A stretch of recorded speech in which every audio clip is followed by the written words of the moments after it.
bahwasanya kitab tauhid secara umum dia ditulis untuk masalah tauhid al-uluhiyah. Saya tadi jelaskan para ulama dulu seperti Imam Ahmad bin Hanbal, ya, Imam Al-Bukhari punya buku Khalqu Afalil Ibad. Pembahasan mereka seluruhnya tentang tauhid al-asma wa sifat. Tentang tauhid al-asma wa sifat. Imam Syafi'i mencela ilmu kalam, tentang ilmu filsafat. Pembahasan mereka semuanya tentang masalah tauhid al-asma wa sifat. Karena di awal-awal terjadi kerusakan atau penyimpangan dalam masalah tauhid al-asma wa sifat, sehingga mereka menulis buku tentang masalah tauhid al-asma wa sifat. Nah, kitab tauhid tentang masalah tauhid al-uluhiyah, tentang masalah tauhid al-uluhiyah. Dari sini kita tahu para ulama membagi tauhid menjadi 3. Tauhid ar-rububiyah, tauhid al-uluhiyah, dan tauhid al-asma wa sifat. Tauhid al-asma wa sifat.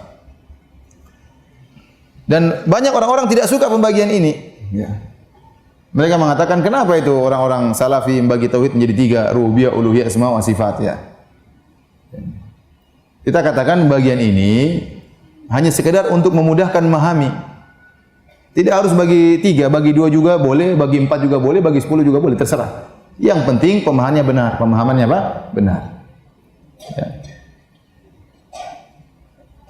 Sampai ada buku tulisannya, buku ditulis Ahlul Bidah, ya, judulnya bahwasanya pembagian tauhid menjadi 3 sama seperti trinitasnya Nasrani. Subhanallah. Apakah gara-gara nomor 3, angka 3 kemudian dikatakan seperti trinitas? Padahal enggak nyambung.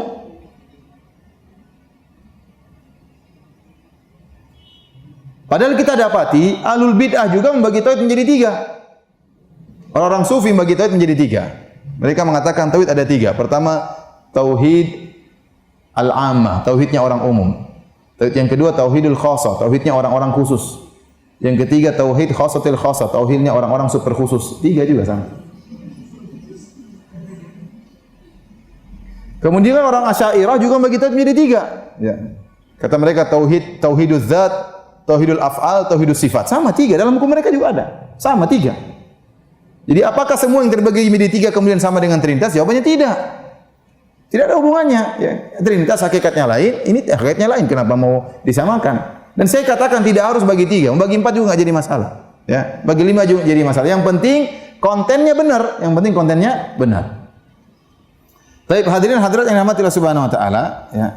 Sebenarnya pembagian tauhid menjadi 3 ini dalam rangka untuk menyatukan kembali. Sebenarnya tidak perlu pembagian tauhid menjadi 1, menjadi 2 atau 3. Sebenarnya tidak perlu.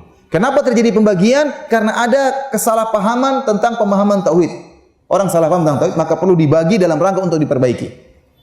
Perlu dibagi dalam rangka untuk diperbaiki. Saya contohkan, ya. Allah berfirman dalam surat Yusuf ayat 106. Kata Allah, "Wa ma yu'minu aktsaruhum billahi illa hum musyrikun." Artinya, dan tidaklah kebanyakan mereka beriman, wa ma yu'minu, tidaklah kebanyakan mereka beriman kepada Allah kecuali mereka berbuat syirik. Dalam ayat ini Allah menggabungkan antara iman dengan syirik. Ada iman, ada syirik. Nah, kok bisa digabungkan ada iman dan syirik? Iman ini maksudnya tauhid. Ini al-iman sama dengan apa? Tauhid. Ini adalah kesyirikan. Nah, bagaimana digabungkan antara tauhid dengan apa? Kesyirikan. Maka silakan buka buku tafsir tentang ayat ini. Seluruh buku tafsir, Tafsir Ibnu Jarir, Tafsir Ibnu Katsir, Tafsir Al-Baghawi, seluruhnya akan dijelaskan iman mereka kepada Allah maksudnya apa? Adalah mereka kalau ditanya, wala in sa'altahum man khalaqas samawati wal ardh la yaquluna Allah. Kalau mereka ditanya siapa ciptakan langit dan bumi, kata mereka siapa? Allah. Kesyirikan mereka, mereka beribadah kepada selain Allah. Dan di sini kita tahu, ya, ada khalal, ada kesalahan mereka dalam masalah tauhid. Ada satu sisi tauhid yang mereka benar, ada satu sisi tauhid yang mereka salah. Sisi tauhid yang mereka benar yaitu meyakini Allah Maha Pencipta. Sisi tauhid yang mereka salah yaitu mereka menyembah kepada selain Allah Subhanahu wa taala. Tatkala timbul kesalahan seperti ini, maka perlu kita meneliti mana sisi benarnya, mana sisi salahnya. Paham? Kok digabungkan antara tauhid dengan apa? Dengan kesyirikan. Nah, iman mereka yang benar di sisi mananya? Ternyata iman mereka yang benar dalam sisi tauhid apa? Rububiyah. Yaitu meyakini bahwasanya Allah Maha Pencipta, hanya Allah yang menciptakan, Allah memberi rezeki. Dan ternyata kesalahan mereka dalam berkaitan dengan masalah tauhid apa? Uluhiyah. Jadi maksud saya, pembagian ini muncul dengan sendirinya. Karena ada penyimpangan di kalangan masyarakat yang mereka benar dari satu sisi, salah dari satu sisi, ya. Seandainya mereka tidak punya kesalahan, tidak perlu pembagian. Paham? Paham atau tidak? Seandainya mereka benar dua-duanya, mereka meyakini Allah Maha Pencipta dan mereka kemudian tidak menyembah kecuali hanya kepada Allah, maka tidak perlu pembagian tauhid. Namun kita kenapa bagi? Karena ada penyimpangan untuk menjelaskan mana sisi yang benar dan mana sisi yang salah. Ternyata sisi yang benar mereka meyakini Allah Maha Pencipta sudah benar. Yang salah mereka berdoa juga kepada selain Allah. Nah, ini yang disalahkan. Salahnya ini namanya tauhid uluhiyah.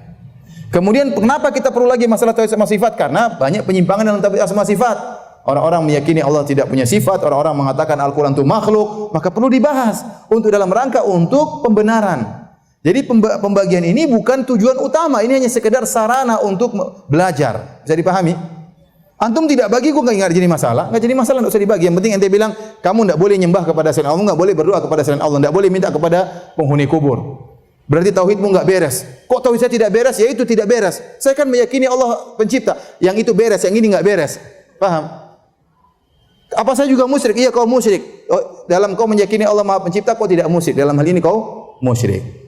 Ya, ini namanya uluhiyah, itu namanya rububiyah. Kalau dia enggak mau pakai nama-nama enggak jadi masalah. Ini saya ingatkan cuma hanya sekedar apa? Sarana. Bisa dipahami?